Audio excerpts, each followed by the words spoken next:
नमस्कार आंगनबाड़ी बनाओ, स्वागत है आप सभी का हमारे शाम के सच्चे वीडियो में। और बहुत अहम जानकारी, बहुत एक्सक्लूसिव जानकारी निकाल के लेके आए। वीडियो को जल्दी जल्दी लाइक करना। जिन बहनों को अभी तक ये जानकारी नहीं मिली है, बहनों जल्दी जल्दी पूरा वीडियो अंत तक देखना, बहुत अहम जानकारी है। यहाँ पे 1000 लाइक का टारगेट पहली बार रखा है। मानदेय की किरण दिखी है, रोशनी की किरण दिखी है पहली बार। जल्दी जल्दी वीडियो को लाइक करना। 1000 का टारगेट आज तक मैंने नहीं रखा है। आज आपको इस वीडियो को 1000 लाइक करने, जल्दी जल्दी सभी बहनें 1000 लाइक इस वीडियो को पहुंचाइए और पूरा वीडियो अंत तक देखिए, शेयर कीजिए सभी बहनों के साथ। ये जानकारी आप में से बहुत बहनों के पास नहीं होगी, तो पूरा वीडियो देखिए, जानकारी लीजिए। मानदेय की अहम जानकारी है। लेकिन कुपोषित बच्चों को जो गंभीर रूप से हैं, अधिक जोखिम वाली गर्भवती महिलाएं हैं, दूध पिलाने वाली माताएं हैं, ऐसे जो स्तनपान करने वाली माताएं, इनकी गहन निगरानी का काम भी हमारी आंगनबाड़ी की कार्यकर्ता कर रही हैं। और उसके अनुरूप जो आवश्यकता होती है, जैसी हमारी सरकार की योजनाएं हैं या राज्य सरकार की योजनाएं हैं या ब्लॉक स्तर पर कार्यक्रम चलाए जा रहे हैं, उन सब में भी वो अपनी तरह से योगदान दे करके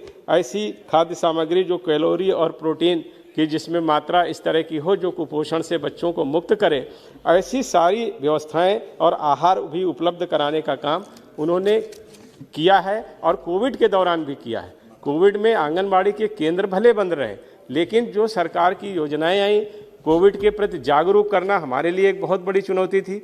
हमारा देश जिस तरह के 130 करोड़ की आबादी का देश है, और उस देश में जहां पर आबादी का घनत्व तो बहुत कम है, वहां पर ये संक्रमण फैलने की बहुत बड़ी संभावना थी। लेकिन हमारे प्रधानमंत्री जी ने जिस तरह से पूरे देश को जागरूक किया और अलग अलग समय पर ऐसे निर्णय लिए और उन निर्णयों के अनुरूप देश में व्यवस्थाएं की, जिसके कारण कोविड-19 के संक्रमण के दौरान भी हमारे देश में कोई इस तरह की स्थिति नहीं आई जिसमें हमको ये लगे कि हाँ, हम स्थिति को संभाल नहीं पा रहे हैं या स्थिति हमारे नियंत्रण में नहीं है। स्थिति नियंत्रण में रही और कोविड के दौरान भी जो ऐसे जरूरी काम थे, वो कुपोषण को दूर करने के काम हो, महिलाओं के स्वास्थ्य के काम हो, बच्चों की मृत्यु दर को कम करने की बात हो, महिलाओं की मृत्यु दर की बात पर भी काम हुआ, और उसके साथ साथ संस्थागत प्रसव भी हों। इन सारी योजनाओं के संबंधित जो भी जानकारियां हैं और जो हमें वस्तुएं वहां पहुंचानी है, जो दवाएं पहुंचानी हैं, उनको पहुंचाने का काम और उसके साथ साथ टीकाकरण के प्रति भी लोगों को जागरूक करने का काम आंगनबाड़ी की हमारी स्वास्थ्य कर्मियों ने किया है। और एक तरह से अब देखें, जो पहले जो आंगनबाड़ी का रूप था, पहले तो लोग आंगनबाड़ी के विषय में जानकारी ही नहीं रखते थे। अब तो दो मंत्रालयों से सीधे स्वास्थ्य मंत्रालय की बहुत सारी योजनाएं भी आंगनबाड़ी केंद्रों के माध्यम से चल रही हैं, और उसके कारण उनकी गांवों में बहुत ही महत्वपूर्ण भूमिका हो गई है। इसलिए मैं माननीय मंत्री जी से माननीय मंत्री जी से यही अनुरोध करूंगा कि उनकी सेवाओं को देखते हुए जो 4500 रुपये का हमारी जो मुख्य कार्यकर्ता होती हैं उनको मिल रहा है, मैं समझता हूं कि राज्य सरकार का भी उसमें योगदान होता है, लेकिन अपनी तरफ से आप अगर इस तरह का कोई प्राविधान करेंगी जिससे आंगनवाड़ी की जो हमारी सहायक बहनें हैं उनको कम से कम 10,000 रुपये तक का मानदेय अगर मिल सके, तो ये एक बहुत अच्छा उनके लिए एक तरह से एक अच्छा मानदेय होगा। और जैसी उनकी सेवाएं हैं, उन सेवाओं के अनुरूप उनकी जो एक तरह से हम उनका जो सम्मान है वो सम्मान करने का काम करेंगे। इसके अलावा माननीय सभापति जी, जो मैंने शुरू में कहा कि ऐसे 4 लाख से अधिक आंगनबाड़ी केंद्र ऐसे हैं जहां शौचालय नहीं है, पीने का पानी 2 लाख से अधिक केंद्र ऐसे हैं जहां नहीं है, उनको भी उपलब्ध कराने का काम हमारी सरकार करे। ऐसा मैं चाहता हूं कि इस हमारे जो रेजोल्यूशन है इसमें ये संशोधन किए जाएं कि इनका मानदेय बढ़ाया जाए और आंगनबाड़ी के समस्त केंद्रों के अपने भवन हों, भवनों में शौचालय और पेयजल की उत्तम व्यवस्था की जाए।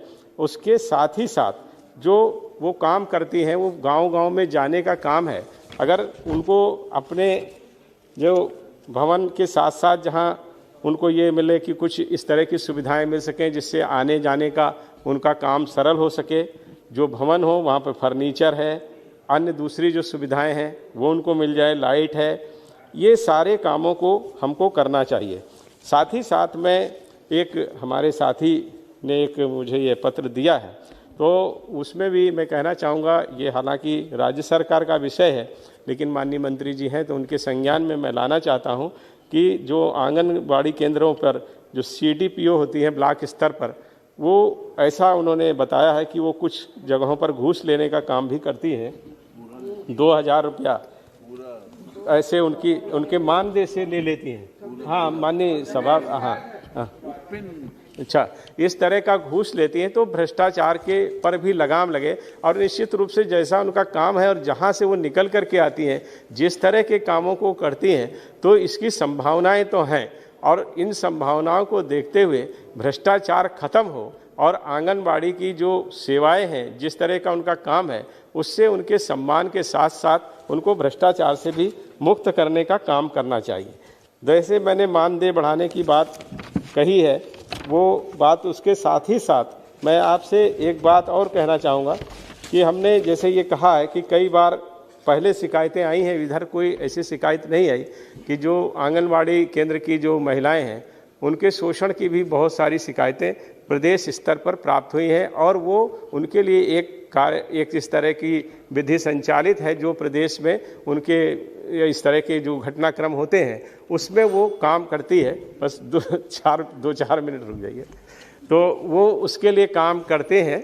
लेकिन हमारी जो केंद्र की सरकार है उसमें भी माननीय मंत्री जी ने एक प्रश्न के उत्तर में ये बात कही थी कि अगर प्रदेश स्तर से तो उन सारे ऐसे मसलों को देखा जाता है और उनके विरुद्ध जो आवश्यक कानूनी कार्रवाई होती है उसको किया भी जाता है। लेकिन अगर केंद्र स्तर पर भी ऐसी कोई शिकायत आती है तो माननीय मंत्री जी और सरकार उसका संज्ञान लेती हैं और संबंधित को उसके लिए कहती हैं। लेकिन मैं ये समझता हूँ कि इतना ही पर्याप्त नहीं है। ये एक तरह से किया जाता है, लेकिन जिस तरह का एक लंबा स्ट्रक्चर है, एक बड़ा नेटवर्क आंगनबाड़ी का है, तो इसमें कुछ इस तरह की बात ज़रूर शामिल करनी चाहिए जिससे आंगनबाड़ी की जो हमारी सहायिकाएं हैं या उनके जो आंगनबाड़ी की कार्यकर्ता हैं उनको पूरी तरह से शोषण और भ्रष्टाचार से मुक्त करने के लिए कुछ इस तरह के कानून में बदलाव करने चाहिए कि जो इस तरह की सामाजिक कार्यकर्ताएं हैं उन कार्यकर्ता को एक अतिरिक्त आवरण और कवच हमको उपलब्ध कराना चाहिए जिससे वो शोषण से मुक्त हो सके।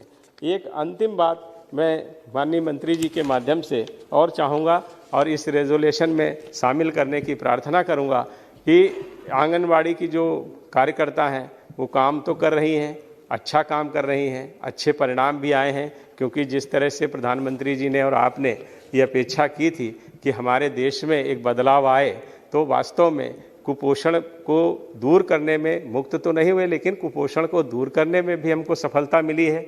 बच्चों जो हमारे शिशु मृत्यु दर थी उसको भी कम करने में सफलता मिली है। और उसके साथ साथ जो गर्भवती महिलाएं थी या जो गर्भ के दौरान जो मृत्यु हो जाती थी उसमें भी हमको सफलता मिली है। संस्थागत प्रसव भी बढ़ा है और स्तनपान के बारे में भी लोगों की जागरूकता बढ़ी है। उसके साथ ही साथ जो बच्चों का 2 वर्ष तक का एक समय होता है जिसमें उसका मस्तिष्क विकसित होता है, ये वैज्ञानिक तथ्य है। और लोग मानते हैं कि 2 वर्ष में जो एक व्यक्ति के दिमाग का विकास हो जाता है वो फिर पूरे समय में उतना नहीं हो पाता।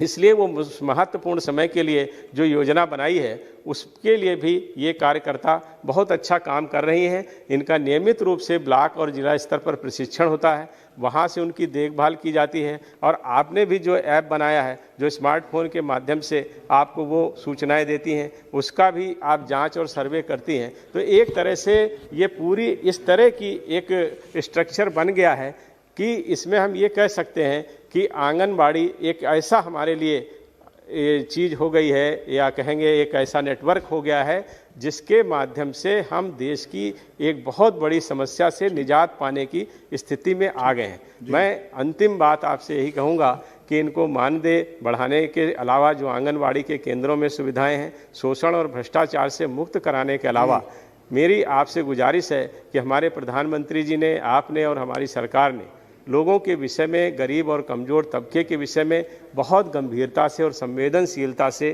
काम किया है। और बहुत सी ऐसी योजनाएं आप लेकर के आई हैं जिनके माध्यम से लोगों को बहुत कम प्रीमियम पर उनका बीमा भी किया गया है। और बाद में जब उनकी एक वृद्धावस्था हो उसके लिए भी उनको वो मिले। तो मैं ये चाहता हूं कि कि ऐसा सरकार इसमें संशोधन करे कि आंगनवाड़ी की सभी कार्यकर्ताओं का, चाहे वो 1 रुपया प्रतिमाह या 2 रुपये प्रतिमाह, ऐसा जो प्रीमियम जमा करके सरकार उसको खुद जमा करे और आंगनवाड़ी की हमारी जो कार्यकर्ता हैं उनको बीमा प्रदान करने का काम करें और काम के दौरान अगर कोई घटना उनके साथ हो जाती है तो उसका मुआवजा भी उनको मिलना चाहिए और मृत्यु अगर काम के समय में होती है तो जो भी उसके लिए एक योजना बने उसको भी बना करके आप काम करेंगी। आपका बहुत बहुत धन्यवाद। तो आंगनवाड़ी बहनों, आखिरकार मानदेय में कुछ रोशनी देखने को मिली है। कितनी बड़ी जानकारी निकल के सामने आई है, बहुत ज्यादा खुशी है मुझे भी। अब आगे इसमें जो भी होगा सीधे आपको अपडेट देता रहूंगा,